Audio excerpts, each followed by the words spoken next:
So I'm going to quickly get warmed up, but I'll run you through the session before I get started with this. We're not making that mistake that we'd made in the last video, where we fucking pulled the inside of my leg for not warming up. So yeah, we're going to make sure we get that done today.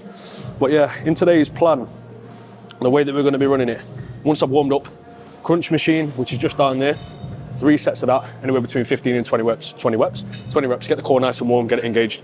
Then we're doing a 45-degree hip extension, get the hip flexors warm and the lower back nice and warm. So it follows on nicely to go to a lying leg curl, which then, the order of the exercises matters. So the first one, get the core engaged, okay? That'll make it easier to get braced on certain exercises.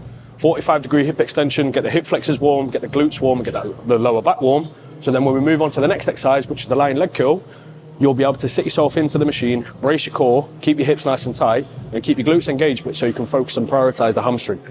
Next, bent over barbell row, again, following on nicely because your hamstrings are going to be nice and warm. You can go into a bent over barbell row and not have to feel like your hamstrings are under so much pressure that they're going to snap.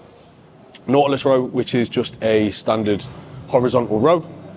Lat pull down, upper back row, which is going to be in the dungeon, downstairs, dumbbell hammer curls and prime plate loaded bicep curls. So that is going to be the session for today. But first, like I said, we're not making no mistakes this time and not warming up. We need to get that done, so we're not tight as fuck.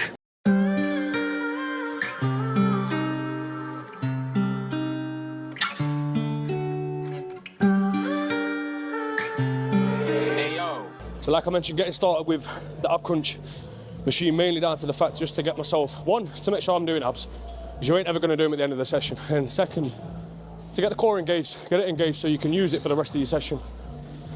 Going into any sort of quite a taxing day, that you're going to, well, to be fair, any session that you're going to do, you want to make sure that you can brace your core, you need to get it engaged, and you need to be able to really keep it nice and tight. And for someone who's also looking to build the abs up and get them bigger and actually make them a little bit thicker and dense, doing abs first is going to be the key to doing that. You've got to treat abs like any other muscle, and to anyone who says they're literally made in the kitchen, they're not. They're built in the gym, they're shown from the kitchen. So what food you're eating, if you're in a deficit, you will get your abs showing. But if you are someone that naturally doesn't have well-developed abs, some people do, just depends on genetics. If you're someone that doesn't have well-developed abs, the likelihood is you're going to have to train them. But even if you do have developed abs, if you want to get them stronger, if you want to get them built, and you want to keep continuously building tissue around the area, then you want to get them trained. So for me, what I'm just trying to do right now is fully get them engaged and just get myself in a position where I'm really learning to get a good contraction again with my abs, which will only benefit me when I step on stage. But yeah, I'm going to get to the second set now, a little bit heavier. But one tip, when you're doing any crunch machine, hook with your hands. Sit yourself right back, hook with the hands rather gripping around. Yeah, we want to make sure that when we're pulling, we're not just using our arms to get us down. Hook around the handles and then think about pulling up with your feet, okay? Because you've got 2 attachments. You've got your hands which go around here and you've got your feet which go underneath at the bottom. If you hook around, you can use both to engage the hip flexors and then drag yourself down and get a good squeeze around into the spine or extension of the spine, which then is going to get a good contraction with that midsection. So, second set, here we come.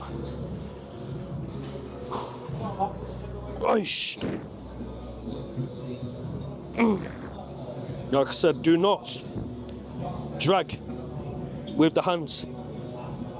Just think about leading with the elbows and getting them nice and close to your knees. Get a big stretch at the top and going again. Oh, fuck. Yeah, that's how it's done. One more set to go. Next, lying leg curl, mainly down to the fact the hip extension's taken. But just going to make the most of the first set. Just about engagement. And then obviously still working at least close to that failure range. But final 2 sets is where we work to absolute failure. But yeah, let's get into it.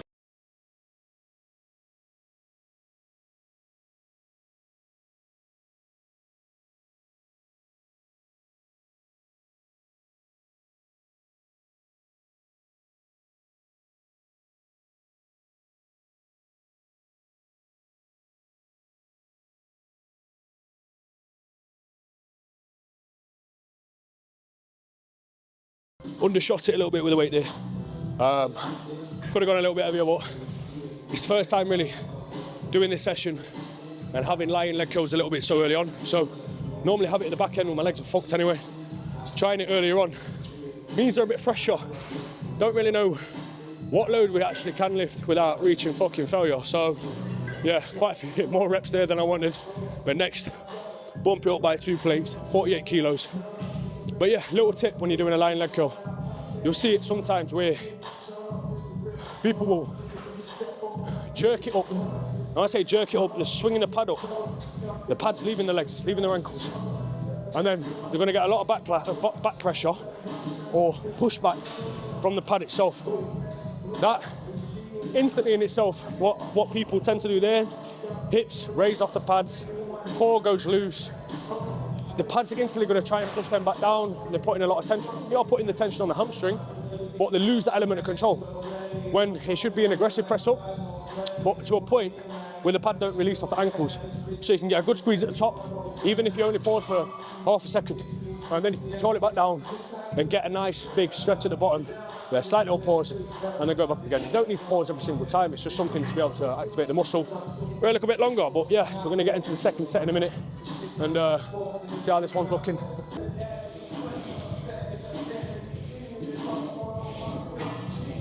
Oh.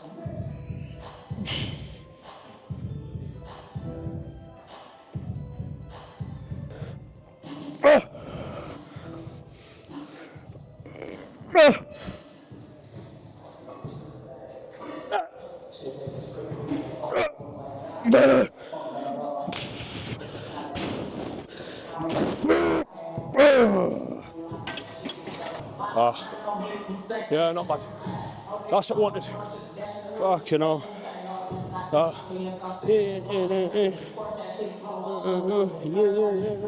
Yeah, perfect. So, a little bit more than what I expected anyway, but again, it's okay. First set I wanted towards 15. We got way more than that.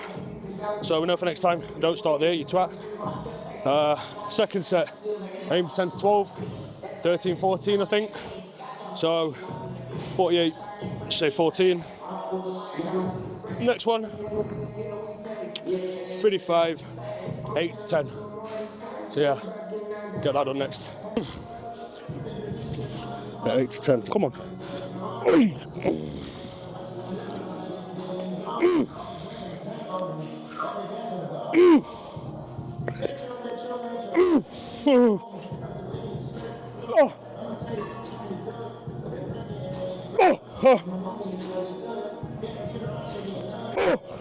One more.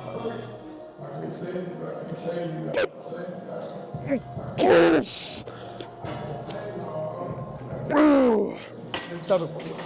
What? 7 reps. I'll take it.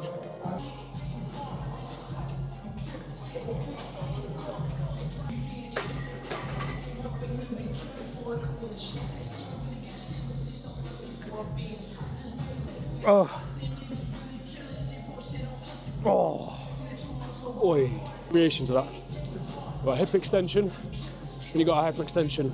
2 different variations being, one, quite simply, you're hyperextending your back's going to look like that at the top, and your lower back's going to be hyperextended. Second one, hip extension, which we're doing today, more glute focused and hammy focused rather than obviously trying to target your lower back. So yeah, 2 different variations. Today the main goal for me is to fire up the hammies, fire up the glutes, and get them ready for everything else in the session. Which obviously normally, like I said, I do this first, but today with it being taken straight to the line leg curl, come on, say either way, either or, doesn't really matter which one, as long as they both feel good. Which, to be honest, now this one feels even better since doing the line leg curl first. So yeah, I'm going to get this done, and then we've got some bent over barbell rows. I think 2 more sets on this. Second set is again going to be non-loaded, so just body weight. Third set, we're going to load it up a little bit. And obviously with it being the first time, it's been in the program for a long time, I'm going to build on the loading. So obviously this week, 2 sets body weight, 1 set loaded, and then we're going to eventually get to a point where all 3 sets are loaded, and then we can just build up. But yeah, for me this exercise isn't about heavily loading or overloading the body. It's mainly just about activation, which Obviously, to an extent, you're going to get more acclimatized to the movement, you're going to get better with the movement, which means you're probably going to want to load it a little bit more. But right now, for me, all I need is body weight, and my arse cheeks are on fucking fire. So, yeah, we'll get to that next set now. Whenever you're loading this, make sure you hook around the plate or dumbbell, whatever you're fucking holding. Get a big stretch at the bottom. And again, still driving the hips through the pad and not thinking about just pulling the weight up. All you're doing the weight is letting the weight hang and using your fingers as hooks. Oi. Oh, fuck. Now. Next, hopefully you can hear me, obviously is the bent over barbell row. So, obviously as we get deeper into prep, this is probably gonna go.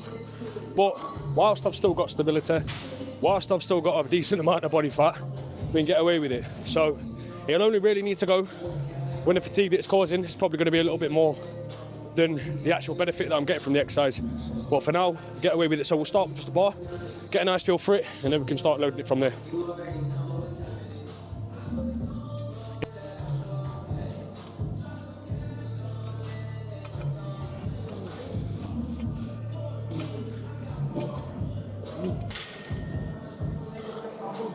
Hey, best thing about doing that third today, doing a hip extension and then also a lying leg curl, before getting started with this.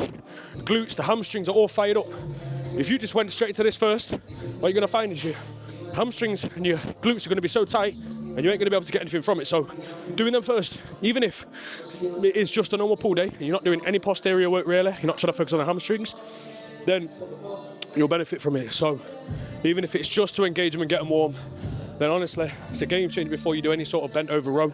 And it will just make it easier to emphasize the back rather than the posterior chain in terms of hammies, glutes. So yeah, let's get some 20s on this bench. But yeah, currently using the hard body straps. Very good, sturdy, but I ain't sponsored, so I don't need to mention more than that.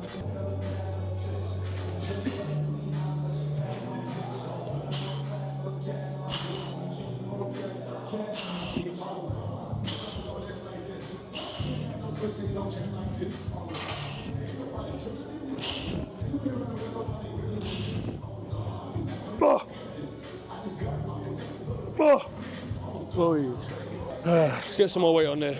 Not too bad, but I'm gonna load it with another 10 aside. I ain't done this for a little while, to be honest. And yeah, some people are gonna say, why have you switched up some of the exercises when you're already on prep?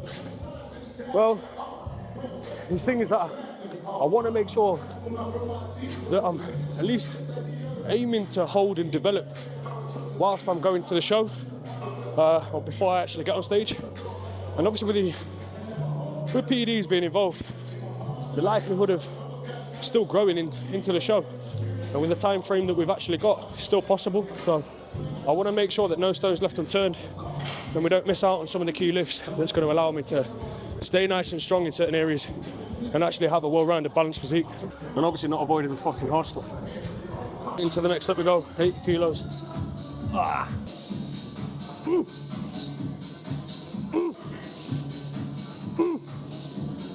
Oh. Oh. Oh. Oh. Oh. Oh.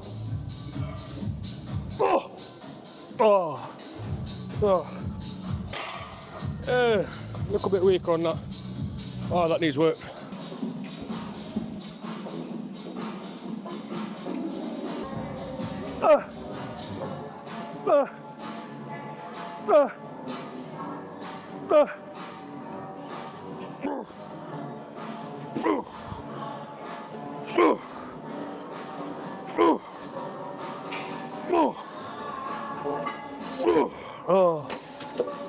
Nautilus row is taken, so it's on the dual cable row today. Yeah, either way, same, but it's going to be lat focus. So what we're thinking about doing, we're going to externally rotate the wrist a tiny bit, make sure the hand is in a neutral position, then driving the elbows in towards the hips, to the pocket, take a big squeeze, pull it back out, fully extend the elbows, and then you're going to get a nice good feeling for the lats. So to put it into simple terms, keep your hands straight, or the slight external rotation, extend at the elbow at the beginning, elbows down into pockets, and then just float back out. Don't really need to get into the nitty gritty of the time it's going to take to get from A to B. Just make sure there's some element of control there, and then you'll be sweet. I feel like we're way too many reps, so weight's going up. Whoosh. Oh. Oh. Oh. Oh. Oh. Oh. Oh. Oh. Oh. Oh. Obviously, you can maintain as much perfect form, if that makes sense. But you can maintain as much of your form as you want, but there's going to come a point where you need to let form slip a little bit and then just put some intent behind the set. Like that set there, I'll say there's probably about 6 reps that were actually semi-decent.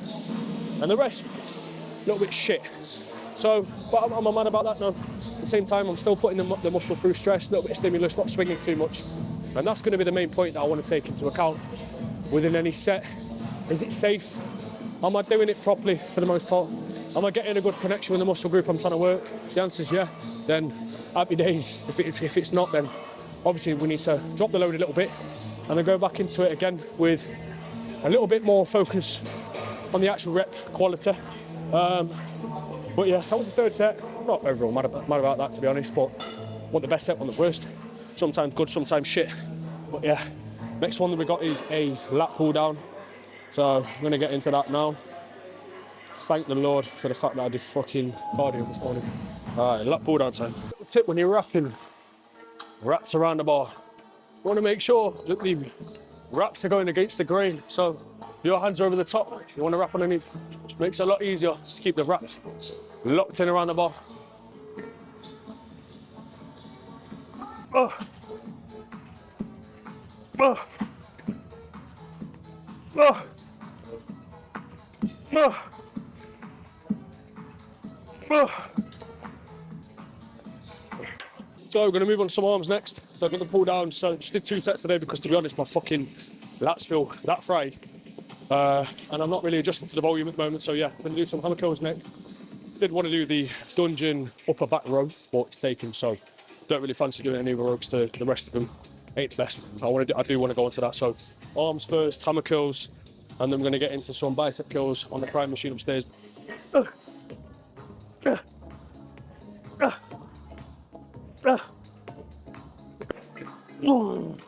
Oh, fucking grip. Could have done more, but grip ain't playing ball today, and wraps ain't saving that. So yeah, we'll set the reps that we just done there. Might even do another set if we need to, just to accumulate the volume a little bit more across the session. Fancy term for just get a little bit more in. So we're actually working the muscles to where it needs to, because that wasn't failure for the biceps, that was failure for the fucking forearms. But yeah, we'll do another set, 2 sets. Final set might be a little bit of a lighter back off set, and then we'll see how we get on from there. But yeah, I'm loving the session, but at the same time, it's fucking tiring. Right, we're gonna go again with 22 and a half. See how we get on with these this time. Hopefully my grip, just had a little couple of minutes rest, but hopefully my grip ain't too shit this time round. Whoosh. No.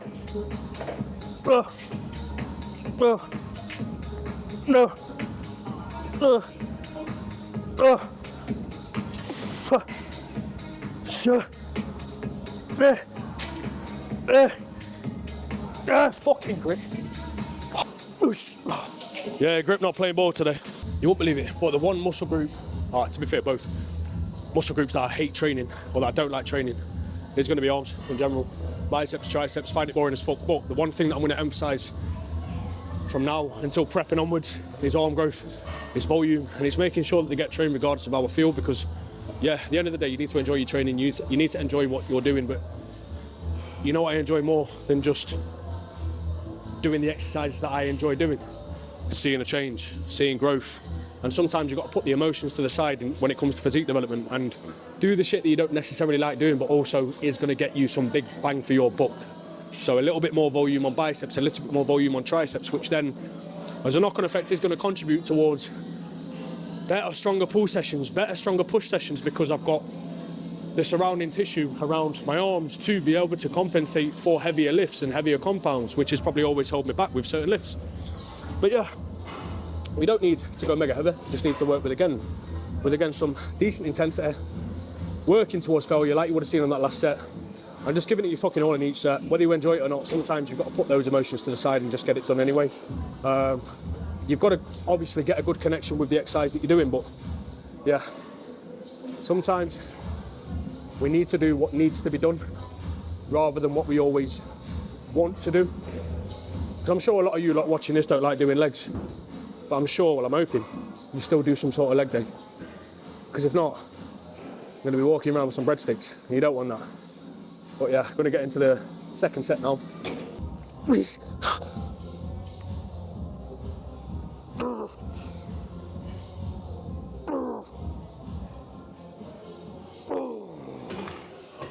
Oh, fucking hell. Aye. Oi. Ooh. Ooh. Hey. Hey. Hey. Jeez.